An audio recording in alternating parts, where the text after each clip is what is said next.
আমার গলাটা আটকে গেছে, মানুষ জল দেয়, ও ভিডিও করছে। ইল্লু গাইস, তো দিনটা ছিল 28 মে, আর দেখতে পাচ্ছ এই দিকটা যেরকম সুন্দর এই দিকটাই সেরকমই ঘন কালো মেঘ। তারপর আমি বেরিয়ে পড়েছিলাম খাতড়া যাওয়ার জন্য। তো প্রথমেই গিয়েছিলাম একটা কেকের দোকানে, কারণ সেই দিন ছিল আমার ছোট কাকার বার্থডে। কেক কিনে দেখা হলো এই মানুষের সাথে, যাকে আমি কিছু পয়সাও দিয়ে দিলাম।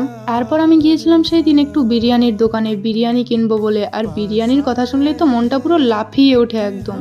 দেখতে পাচ্ছ আমি কি পরিমাণে ঘেমে গিয়েছি, আর আমার কিন্তু প্রচন্ড ঘাম হয়। তারপর টোটোতে বাড়ি ফিরতে ফিরতে দিয়া আমাকে একটু চকলেট খাইয়ে দিচ্ছিল, আর তারপর বাড়ি ফিরেই দেখি আমার কাকুর জন্য সে কি এলাহি আয়োজন বাবা। আর বিকেলে বাইরে বেরিয়ে ঋতু দিয়ে আমার নামে কি সব বলে দিল।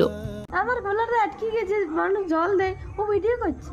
ও মানে টালাইতে হয়, ওমনি মাইতে হয়, এখনো করে দিয়েছি।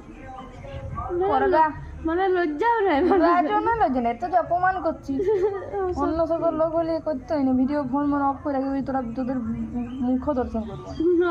আর ও বলছে রাগি তুই ঘর চার চলে দর্শন যেত, করবি, রাগি ঘর চলে যেত। ওটার জন্য লাগে লজ্জা থাকা যায়।